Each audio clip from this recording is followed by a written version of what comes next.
Swastiastu. Assalamualaikum warahmatullahi wabarakatuh. Perkenalkan, nama saya Ida Rifani Rinjani dengan NIM 19120111047. Di sini saya akan menjelaskan metode pembelajaran kooperatif. Metode pembelajaran kooperatif merupakan salah satu bentuk pembelajaran yang didasari pada paham konstruktivisme. Pada model pembelajaran ini lebih mengacu pada pembelajaran di mana peserta didik bekerja sama dalam kelompok kecil seperti contoh sebagai berikut. Yang pertama, saling membantu untuk memahami suatu pelajaran. Yang kedua, memeriksa dan memperbaiki jawaban teman. Yang ketiga, membantu untuk memahami suatu pelajaran. Yang keempat, memeriksa dan memperbaiki jawaban teman, serta kegiatan lainnya dengan tujuan untuk membantu siswa yang satu dengan yang lainnya, agar dapat mencapai sukses bersama dalam akademik. Pada metode pembelajaran ini, para peserta didik bisa saling berinteraksi dengan yang lainnya dan bisa memunculkan strategi-strategi baru pada pemecahan masalah yang efektif. Pada pembelajaran ini, para peserta didik tidak hanya bertanggung jawab kepada dirinya sendiri, tetapi para peserta didik harus bertanggung jawab kepada kelompoknya. Para peserta didik dilatih keterampilan khusus seperti memahami konsep kemampuan bekerja sama, kemampuan berpikir kritis, dan memberikan sikap toleransi terhadap peserta didik lainnya. Langkah-langkah dalam metode pembelajaran kooperatif. Yang pertama, peserta didik membentuk kelompok dan setiap kelompok terdiri dari 4 orang. Guru memberikan jawaban atau isu yang berhubungan dalam pembelajaran. Setiap peserta didik memikirkan sendiri dan mengerjakan tugas tersebut secara mandiri untuk beberapa saat. Yang kedua, peserta didik berpasangan dengan salah satu kelompoknya dan melakukan diskusi dengan pasangannya. Interaksi pada tahap ini diharapkan dapat berbagi jawaban jika telah diajukan suatu pertanyaan dan berbagai ide jika suatu persoalan khusus telah diidentifikasi.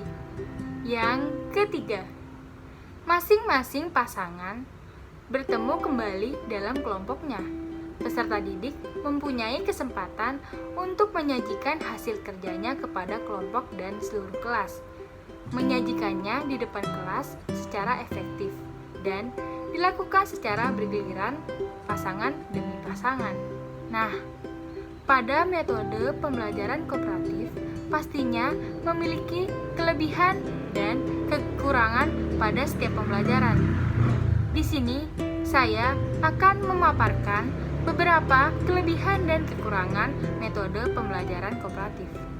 Kelebihannya yang pertama, meningkatkan harga diri tiap individu. Yang kedua, penerimaan terhadap perbedaan individu yang lebih besar. Ketiga, konflik antara pribadi berkurang. Keempat, sikap apatis berkurang. Kelima, pemahaman yang lebih mendalam. Yang keenam, retensi atau penyimpanan lebih lama. Yang ketujuh, meningkatkan kebaikan budi, kepekaan, dan toleransi. Yang kedelapan, model pembelajaran kooperatif dapat mencegah keagresifan dalam sistem pembelajaran. Yang kesembilan, meningkatkan kemajuan belajar atau pencapaian akademik. Yang kesepuluh, meningkatkan kehadiran siswa dan sikap yang lebih positif. Yang ke-11, menambah motivasi dan percaya diri.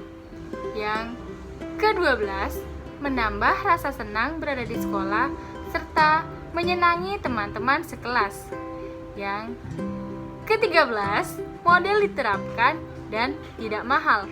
Yang ke-14, model pembelajaran kooperatif merupakan model pembelajaran yang dapat memotivasi peserta didik. Adapun beberapa kelemahan dalam metode pembelajaran kooperatif. Yang pertama, guru khawatir bahwa akan terjadi kekacauan di kelas.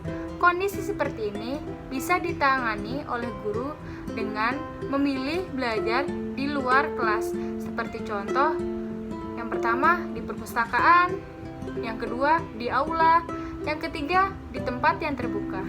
Yang kedua, banyak siswa yang tidak suka bekerja sama dengan siswa lainnya karena siswa yang tekun merasa bekerja melebihi siswa yang lainnya di dalam grup mereka.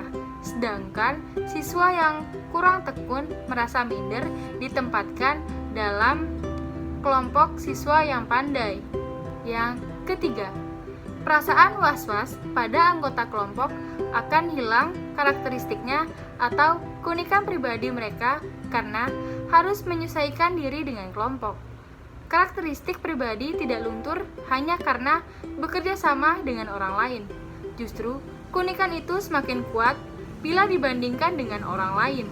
Yang keempat, banyak siswa takut bahwa pekerjaan tidak akan terbagi rata atau secara adil, bahwa satu orang harus mengerjakan seluruh pekerjaan tersebut. Dalam model pembelajaran kooperatif, pembagian tugas harus rata. Setiap anggota kelompok harus dapat mempresentasikan apa yang telah didapatnya dalam kelompok, sehingga ada pertanggungjawaban secara individu. Terima kasih telah mendengarkan penjelasan saya dalam metode pembelajaran kooperatif. Jika ada kata-kata yang salah, mohon dimaafkan. Saya tutup dengan Paramasanti, Om Santi Santi Santi Om, dan wassalamualaikum warahmatullahi wabarakatuh.